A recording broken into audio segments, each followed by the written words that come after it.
If you look carefully, you might see something a little unusual on the handlebars of this V-Strom. He's asleep right now, but if I tap the handlebar, there, he's awake. This is the KK Moon Tire Pressure Monitoring System, TPMS.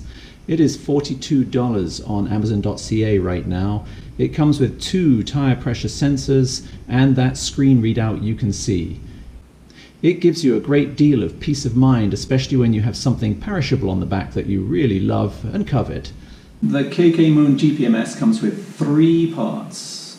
1, the tire monitor readout, and 2, the 2 sensors. There's a front, there's a rear, they're labeled that way. They're simple to screw in. You just screw them straight into the valve, and then there's a little lock nut that goes underneath them that's supposed to stop them being stolen. Frankly, I don't think it could. First of all, before I do this review, you should know I bought this with my own money. No one sent it to me. This is an honest review. Okay, you're looking at the monitor. It's easy to mount to the handlebar. It is very plasticky, but the mount is good and secure. At the same time, it pivots if you want to. You can unscrew something and pivot it around so you get a good view of it. For the most part, 90% of the time, the display is really clear and easy to read. It does catch the sun. It does have a shiny surface on it and therefore reflects a little bit. What do you actually see? Well, first of all, you see the state of charge of the battery. This does not run off mains power. You do charge it up. It takes quite a while to charge. I would say 4 hours. But once it's charged, this has been charged once, and I've had it and used it non-stop for about 6 weeks now. The other things you see on the display are the current temperature of the front and rear tire. Front tire is shown nearest the front tire, rear tire is shown nearest the rear tire. The yellow digits, I'm hoping they come out as yellow, are showing you the temperatures. For me, it's in Celsius. You can customize this and make it Fahrenheit if you want. It's very easy to do. Basically just a cycle button. So I've got 19 Celsius on the front, 18 Celsius on the rear. The other 2 things you see are the tire pressures themselves. They're in the larger digits. These are white. The V-Strom's stock tire pressures, single solo rider or 2 up, is 36 front, 42 rear. You can see I'm down a pound on both of them, principally because I set this at around 22 Celsius, and you can see I'm in my workshop right now. It's nice and cool in here, 19 and 18 Celsius, and that's what you expect to see. When the temperature goes down, your pressures will go down. When the temperature of the tire goes up, your pressures will go up, which brings me on to something else. First of all, you'll notice the tire pressures are in PSI. If you want, you can have them in bar. When you're riding this, you're going to see the temperature of the front tire and the rear tire, depending on your compounds, the temperature of the day outside and how aggressively you're riding. You're going to see those temperatures go up. The rear will go up to about 47, 48 Celsius. Which brings me on to something. There are warning settings on this where this display will beep and flash if you go over or under a certain PSI or over a certain temperature.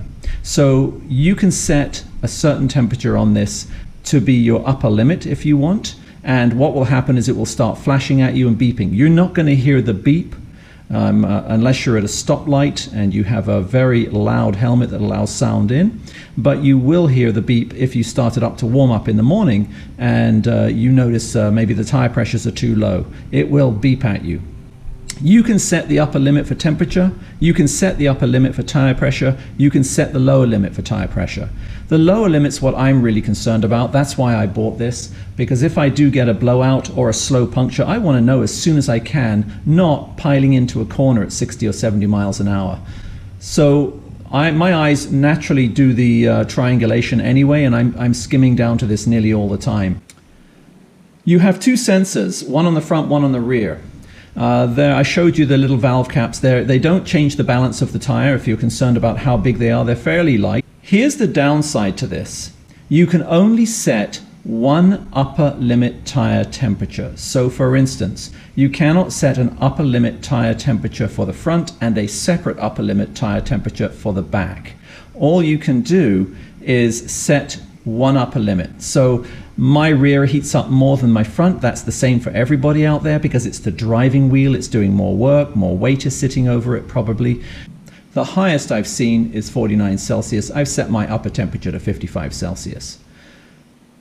There is a high and low pressure, as I mentioned before, and again the problem here is you can only set one high and one low. So the high pressure I set well above my rear tire pressure. So my rear tire pressure stock is about 42 psi. I've set my high at about 55. My low pressure, I've set off my front because my front stock is 36 psi, and so I have set it around 34, 35 psi. 34 it must be because it's not flashing right now. If this goes down one more psi on the front, this screen would flash and tell me that. It would make the beeping sound as well. The general quality of it is pretty good. Now you're getting it for $42, don't expect metal. It is waterproof. I have ridden through rain in it and had no problems with it at all. The good thing about it too is if your bike is still for about 10 or 15 minutes, the screen will turn off by itself. Or you can manually turn the whole thing off if you wish as well.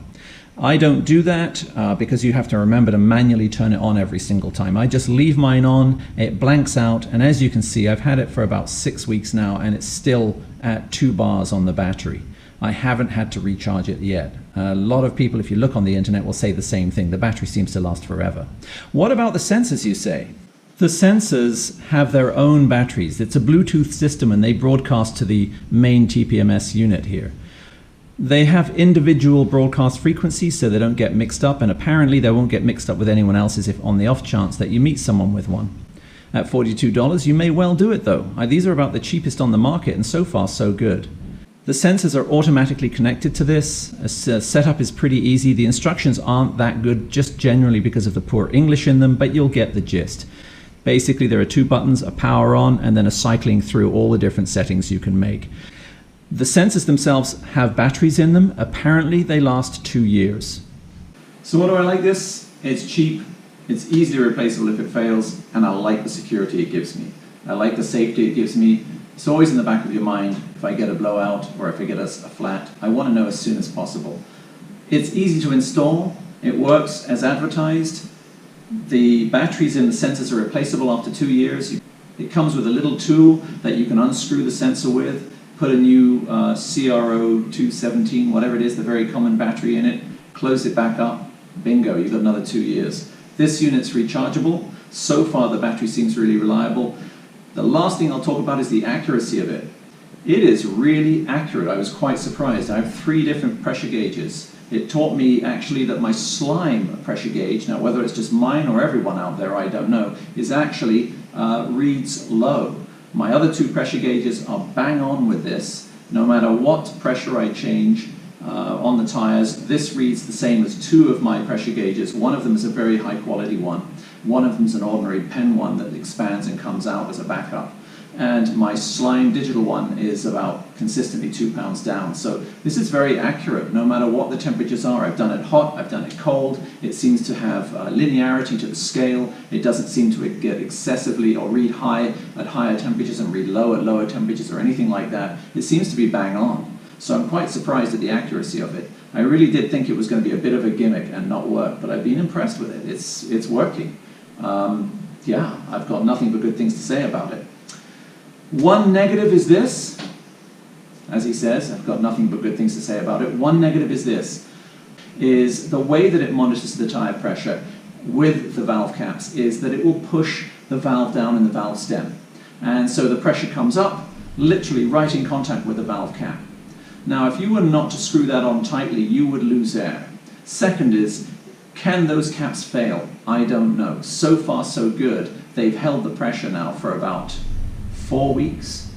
The negative to it is this: if you are going to fill your tires up with air, they're low, you want to add more air to them. For instance, on my front, I want 36 psi.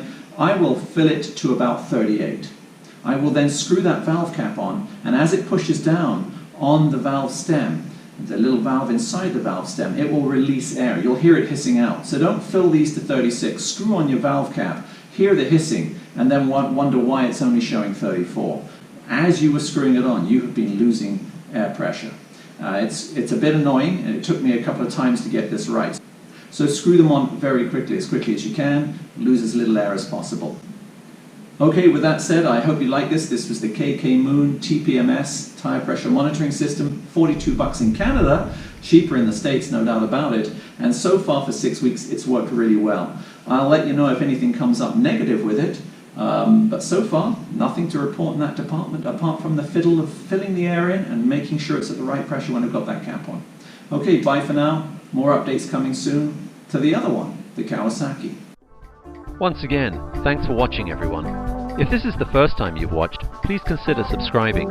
I do product reviews, motorcycle reviews, off-road and on-road vlogs, as well as tours.